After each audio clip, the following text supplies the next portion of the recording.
And welcome to the Livingston Parish News Weekly. This is where we bring you a weekly podcast. Sometimes we bring you two, sometimes we bring you three. This week it looks like we're going to have three. Monday we had Mr. Tim Grow, who visited the White House on sort of a Learn While You Earn work-related program. It's very cool.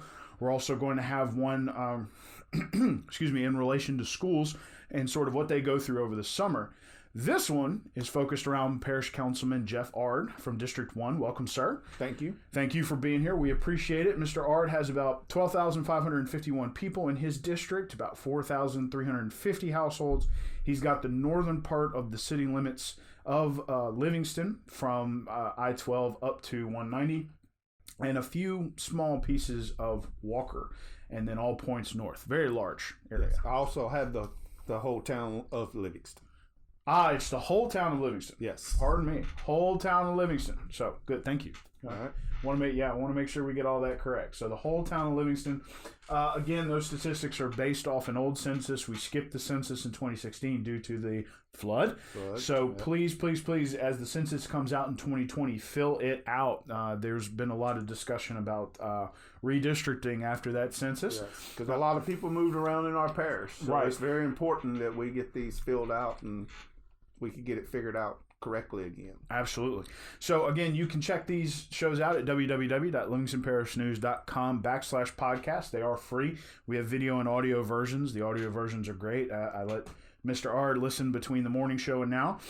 And the edited versions sound nice and clean. Yes.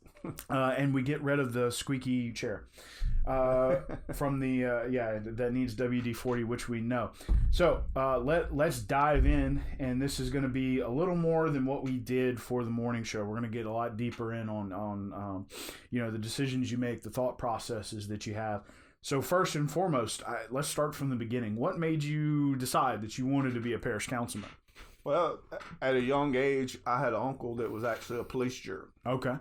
James Sibley. Okay.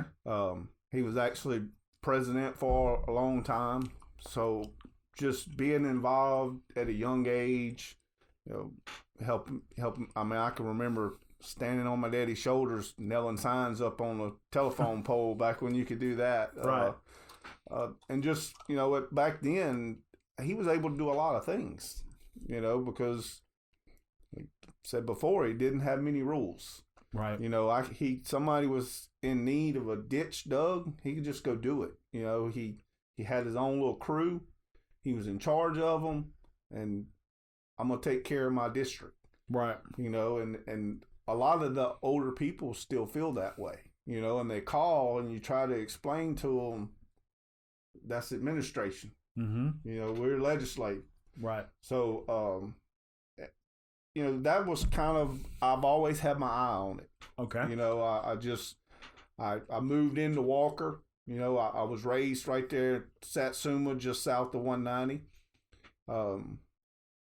When I moved into the Walker area, I got married, stayed there for a while, but I always wanted to go back to my area where I was raised. We finally bought some property there, built in that area. And, I was actually, the term before this was when I wanted to run the first time. Right. And that was when my brother Jason ran for sheriff the first time. Gotcha. And I just felt like the timing wasn't right. Right. It was too big of an election, not only for my brother, but for the parish. Right. So I kind of backed off. I got to where I went to more meetings. I really tried to pay attention and figure out how things were working, which I think was good for me that it did happen that way. Right. Because I at least knew a little bit of what I was stepping into and how much different it was than when my uncle was a police journeyman. Right. So you kind of got a lead in for it as opposed to just jumping in. Correct. Well, and since you bring up your brother, let's go ahead and jump in on the fun question that I had for you real quick. After the flood, your brother did what he had to do to take care of some of his deputies. There was a little controversy as he took some land and put some trailers on it for his deputies, and you caught a little heat for it. What was that like? Now that you and your brother are sort of, he is a sheriff, but he's also a political entity. What was it like to kind of be at odds with each other? Well, I mean, it was really the people misunderstanding. You know, Sure. once he was done with it, he had rules that he had to follow because FEMA was the one that told him, this is where you can put the trailer park. Right. This is how you need to set it up. You know, and all them criteria was him to be able to get money back. Right. So he had to follow their rules. Well, that even depended on at the very end of getting rid of the trailers and selling them. Now you got to know the land was never his. Right. You know, that was just an area that, you know, I think FEMA wanted them to stay within, so, you know, being a radius of the courthouse, where their office is, and this is some locations where you can have it. You know, and even when he come to me and told me he was doing it, I was like, can you find another district? You know? And he's like, look, this is the best one for me. So I said, okay, well, we'll deal with it. Well, when it got time for it to go to auction, once the auctioneer was chosen to do it, he no longer had any control over it. He was out at that point. So it all become a part of the auctioneer, them selling it and doing everything. So he really had no idea what was going on till I called him.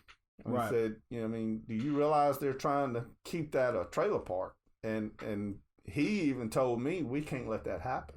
He said, you know, me and my deputies went and knocked on people's doors and told them this is temporary. Right.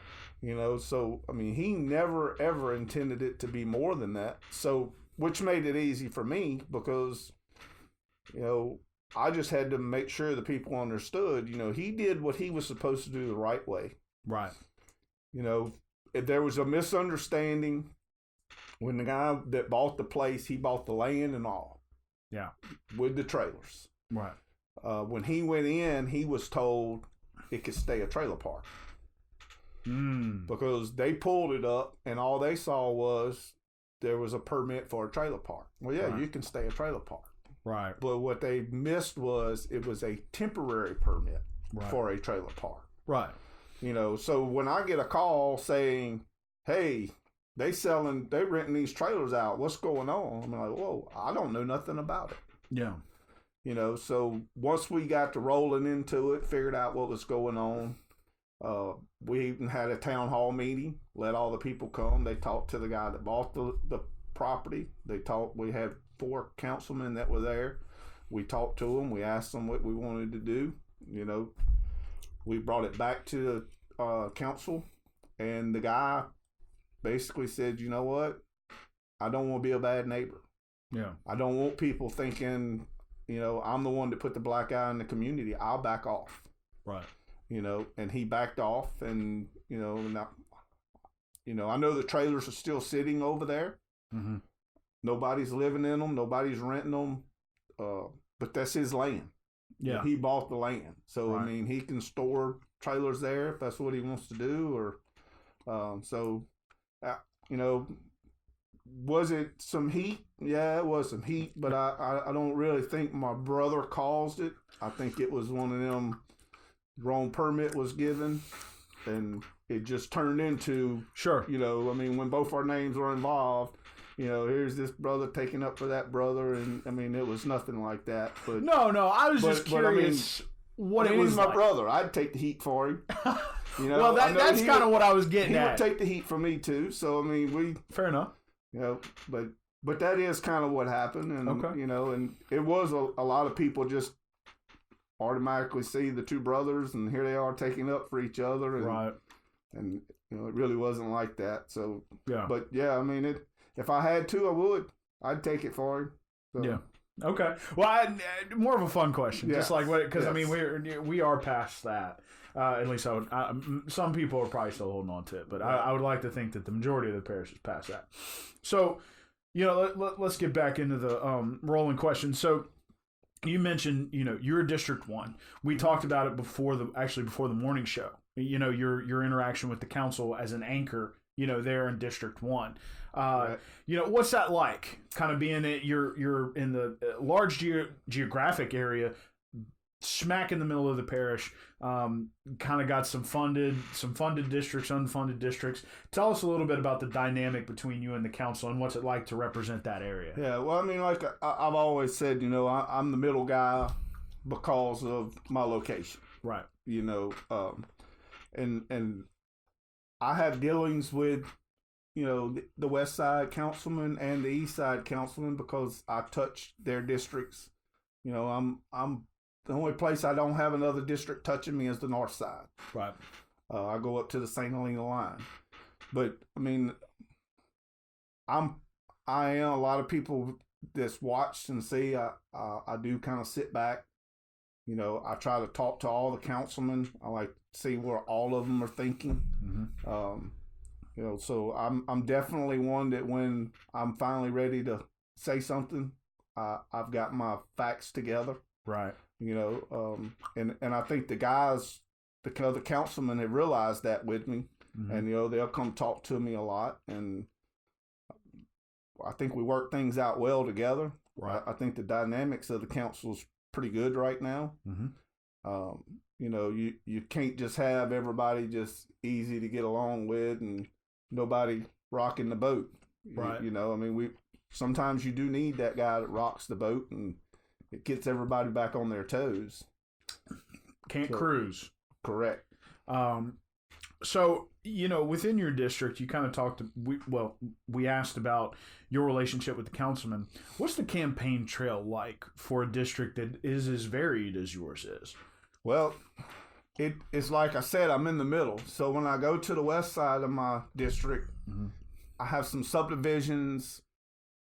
You can pull your truck up, you can get out and you can walk the neighborhood, you can talk to people, but then when I get to the east side of it, houses might be 1 mile, 2 miles apart. Right.